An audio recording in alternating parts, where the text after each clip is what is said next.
So I'm up bright and early. It's just before 8 o'clock. The sun's coming up. Hopefully inside this town's only shop, they have some nuts and bolts to repair the shock absorber. The mechanics isn't open till tomorrow. So I'm gonna get some breakfast and have a look. After breakfast, I got the car jacked up and the wheel off. I realised that I was one of the only cars in the car park that wasn't a 4x4 or a big pickup truck.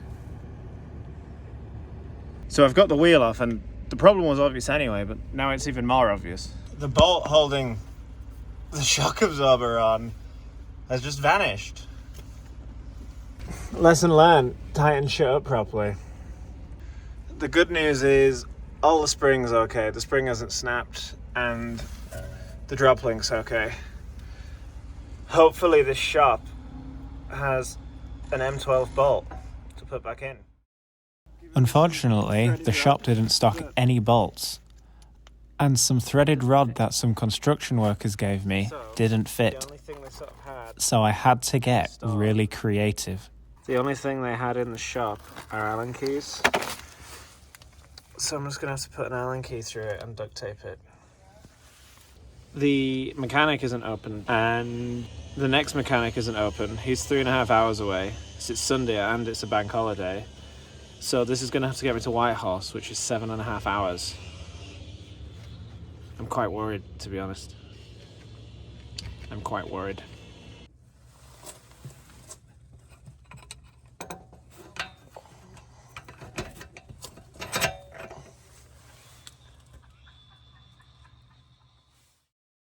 So there we have it. It's duct taped in. I'm just going to put it down and then put even more duct tape on it.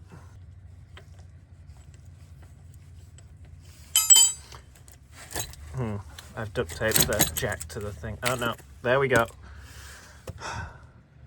Oh my god. Okay, here's whatever this is. Oh my god. I don't think this will pass an MOT, but we will see how we get on. I was worried about the Allen key bending or snapping from all the weight in the back of the car, so I decided to move everything into the front. It was like the car was trying to give me a message. Stop. But of course, that would be a boring YouTube video. So on we go.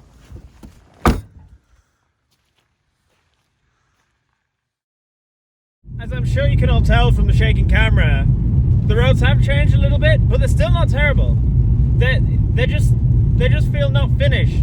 The surface isn't bad, they're just not smooth. I don't think it's great for the Allen key repair, but we'll see. But right now, I'm driving up a very bumpy road again to a place called Cassiar. And Cassiar is interesting because Cassiar is an abandoned asbestos mine. And like the mine I went to in California, you imagine an abandoned mine and a ghost town, because people used to live here. And you sort of think of something from the 1800s. But Cassiar was only abandoned in the year 2000. It was 2000 when they were still mining asbestos. Like, the UK and the rest of Europe had long banned it. But Canada were like, no, let's keep mining it, it'll be fine. And even more interesting, Canada only actually banned the use of asbestos in 2018. So I'm sort of noticing now there's a bit of snow on the ground, and I'm quite high up with the snowy mountains. And I never thought I'd say this, I'm also next to a mountain of asbestos. Yay! I'm really pleased it's not windy. I'm not actually sure where this town is exactly. Google Maps has taken me here, but I'm obviously close. I can't look on satellite because there's no phone signal, of course. So I'm going to send the drone up. The mine was really well served. Even the runway was in good condition, considering it hasn't been used for nearly 25 years. I was tempted to take the beamer down it to do a speed run, but with the suspension and me being so remote, I didn't think that was quite a good idea. But what I can say is, the BMW is in much better condition than this old truck that was parked next to the runway. When I went to take the drone over this huge mound, it kept losing signal. So I decided to go closer. This is not what I expected.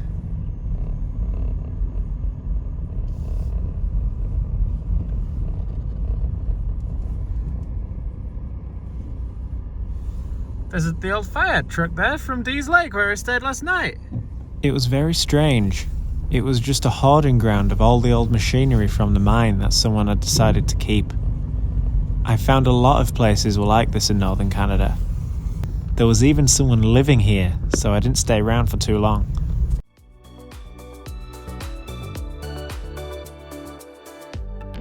You can see where the mine set on fire and burnt down.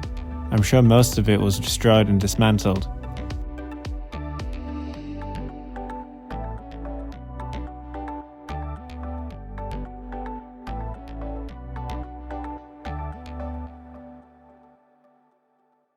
So I last saw a car at 98 miles on my trip. It's now 125 miles and I still haven't seen another car. That's what? 27 miles and I haven't seen anyone else. And there's no phone signal. It's just crazy. It's just incomprehensible. So this is Good Hope Lake. So many people, they have a your speed sign. But like Jade City, it is just booming. You've got cinemas, restaurants, you name it. Good Hope City has it. They are proud to have one of the largest churches in all of Canada. It's amazing. A few hours later, I finally arrived at the junction to the famed Alcan Highway. I thought I could get some food here, but the petrol station was closed.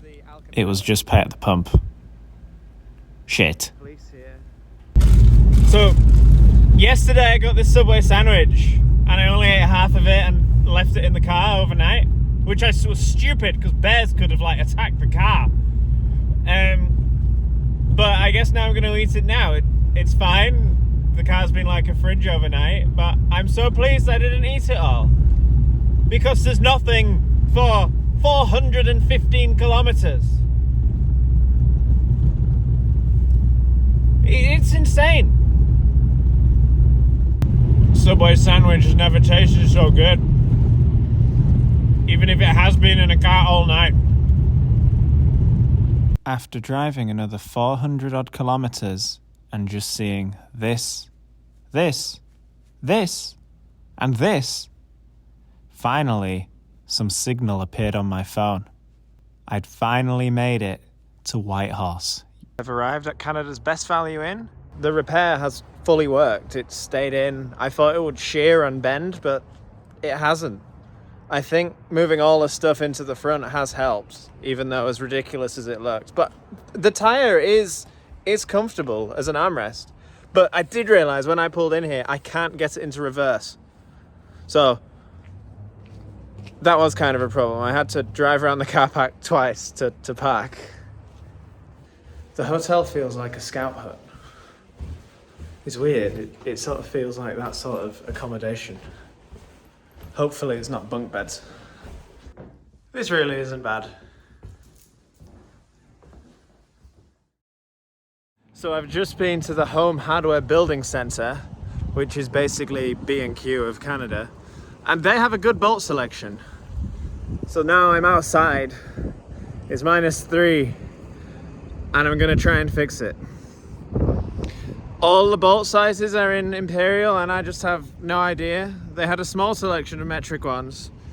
The bolt I'm putting in is smaller, so I'm gonna have to put a nut on it. It's so cold. Amazingly though, the Allen key fix has held up completely. Ugh.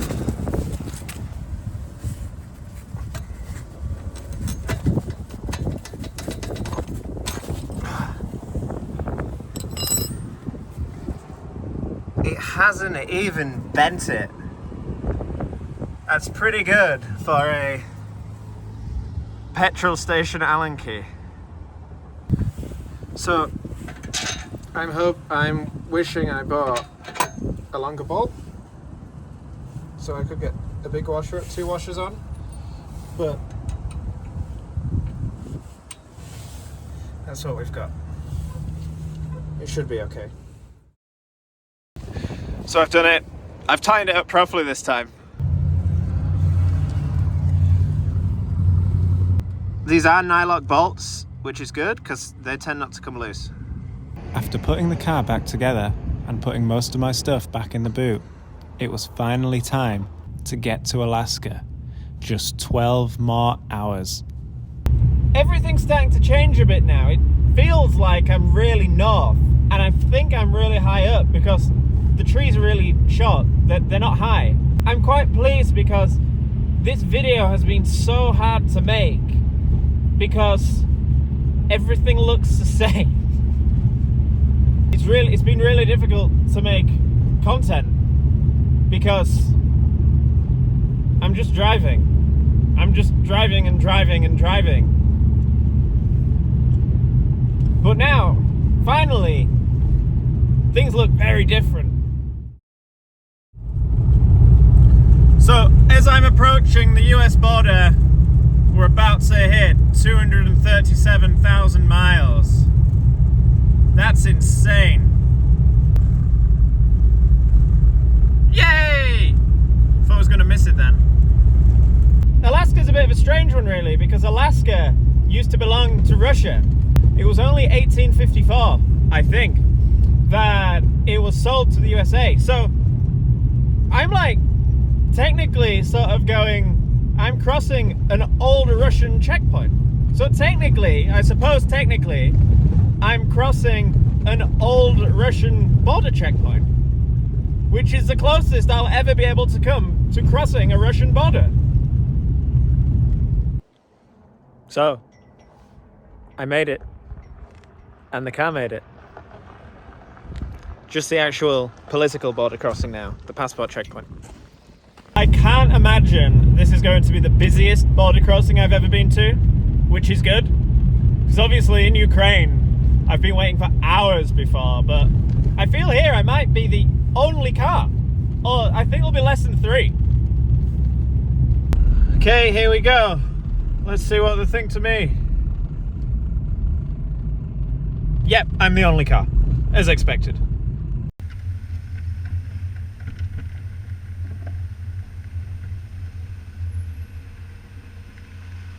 Excuse me. Hello. Did I see that red sign back there that says stop? Oh, I believe there's no other car. Why don't you back up and look at it, and then I'll call you up when we're ready. Okay, thank you. Sorry.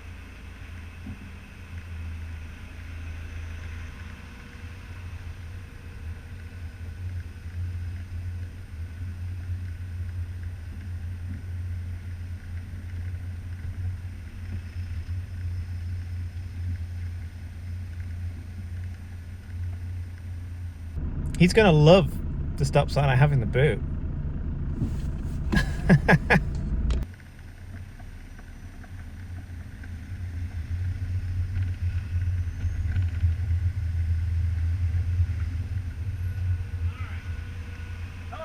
Okay, so what are we doing now?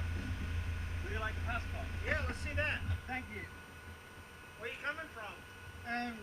So this morning I was in Whitehorse, but England. Okay. So what are you doing? Well, they let me back in, but oh my god. The small talk was, I asked her, have you ever been to England? And she said, no. Why would I visit England? You are a socialist country.